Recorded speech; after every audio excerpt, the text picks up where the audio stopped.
Ciao amici, qualche giorno fa avevo fatto una recensione del Poco F4 mettendolo a confronto con il OnePlus Nord 2. In quel video il confronto è stato incentrato soprattutto sull'ambito fotografico e la premessa però era che il telefono fosse scattante e performante più o meno sempre. Bene, vi riconfermo questa cosa, cioè il telefono è davvero molto prestante, però ho omesso di dirvi una cosa importante, e cioè eh, è necessario affinché sia prestante, che l'esperienza d'uso sia, secondo me, appagante, è indispensabile per come l'uso che ne faccio io, disinstallare un'app che è un'app predefinita del sistema. Quindi, nello specifico, vi faccio vedere che succede se utilizzate il telefono così come vi arriva senza disinstallare alcuna app.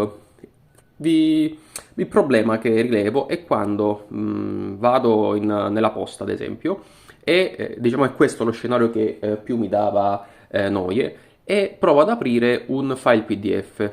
Guardate che succede. Comunemente quando lo si fa con un telefono Android ero abituato a vedere qui un'app predefinita, va bene, con la possibilità di scegliere altre app. Ora, sembra sia tutto come vi ho detto, in realtà non è così, perché l'app che ci consiglia è il browser Mi. E francamente per il momento non vi faccio vedere che succede quando premo qui sopra, anche perché, anzi ve lo faccio vedere, mi chiede di installarlo, di accettare tutto, non c'ho voglia, non lo voglio usare perché non mi piace, io ho già un browser e questo non lo voglio usare. Però se comunque non ho voglia di disinstallare quest'app in questo momento, di solito premendo altro posso scegliere tra una serie di app.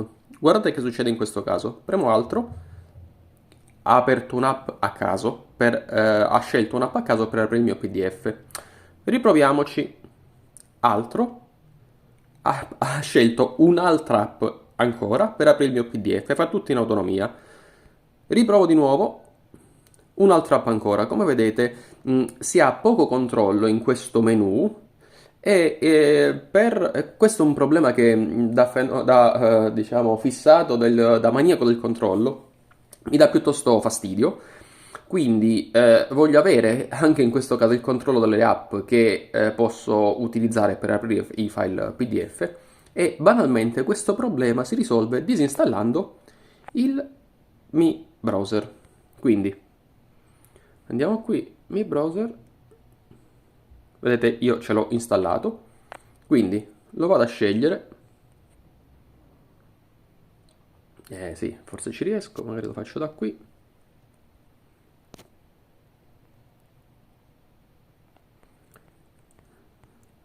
App, gestione app, Mi Browser. Ok, lo abbiamo disinstallato, quindi proviamo a rifare la stessa cosa di prima. Torno nell'email, cerco di aprire questo file, cerco di aprire il file, e come accade di solito, per fortuna, mi vengono proposte una serie di app. Scelgo per esempio un qualsiasi, vabbè, l'Acrobat Reader, e questo è è l'esperienza d'uso che preferisco, col controllo totale in situazioni come queste. Quindi è bastato disinstallare l'app Mi Browser, che non usavo, e di solito utilizzo il browser Chrome, quindi rappresentava comunque un doppione, quindi sostanzialmente non vado a perdere niente in utilizzo, anzi vado a guadagnare in flessibilità quando mi trovo davanti a scenari come questo che vi sto mostrando. Credo che questo sia un problema, o più che altro un comportamento osservabile anche in altri telefoni Xiaomi che hanno l'ultima versione del firmware, quindi del software, quindi la MIUI 13. Però io l'ho constatato con il Poco, e dal momento che mi veniva subito proposto di aprire il file col Mi Browser, io l'ho subito disinstallato. Però magari non ci fate caso, magari non mi viene in mente, se non lo disinstallate vi trovate con quell'esperienza d'uso discutibile che vi ho mostrato prima. Al solito, se avete suggerimenti, dubbi o altro, lasciatemeli nei commenti e vedrò di rispondervi appena possibile. Ciao a tutti!